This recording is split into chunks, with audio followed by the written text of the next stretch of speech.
BTS এর কনসার্টের ticket পাওয়া এত কঠিন কেন? এর প্রধান কারণ হলো বিশ্বব্যাপী বিটিএস এর জনপ্রিয়তা। বিটিএস শুধু একটি কেপপ গ্রুপ নয়, তারা এখন বিশ্বের অন্যতম প্রভাবশালী মিউজিক গ্রুপ। তাদের ভক্ত প্রায় পৃথিবীর সব দেশেই রয়েছে। 2026 এবং 27 সালের আরিরাং বিশ্ব সফরের জন্য লাখ লাখ মানুষ টিকিট কেনার চেষ্টা করেছে, কিন্তু প্রতিটি স্টেডিয়ামের আসন সংখ্যা সীমিত, ফলে চাহিদার তুলনায় টিকিট অনেক কম।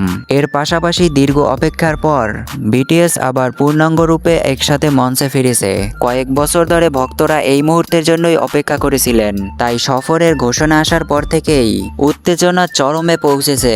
আরেকটি বড় কারণ হলো আর্মি মেম্বারশিপ প্রি-সেল। সাধারণ বিক্রির আগেই অনেক ভক্ত বিশেষ সদস্যপদের মাধ্যমে টিকিট কিনে ফেলেন, ফলে সাধারণ বিক্রি শুরু হওয়ার সময় অনেক শোর বেশিরভাগ টিকিটই ইতিমধ্যে শেষ হয়ে যায়। সম্প্রতি নিউ ইয়র্কের মেটলাইফ স্টেডিয়ামে বিটিএস এর কনসার্ট সম্পূর্ণ সোল্ড আউট হয়ে যায়। হাজার হাজার ভক্ত টিকিট না পেয়ে হতাশ হন। এত বড় স্টেডিয়ামও যখন মুহূর্তের মধ্যে পূর্ণ হয়ে যায়, তখন বোঝা যায় বিটিএস এর জনপ্রিয়তা কতটা বিশাল। এছাড়া অনেক ভক্তের মনে থাকে যে যদি এবার কনসার্ট মিস করেন, তাহলে হয়তো আবার এমন সুযোগ পেতে অনেক বছর অপেক্ষা করতে হবে।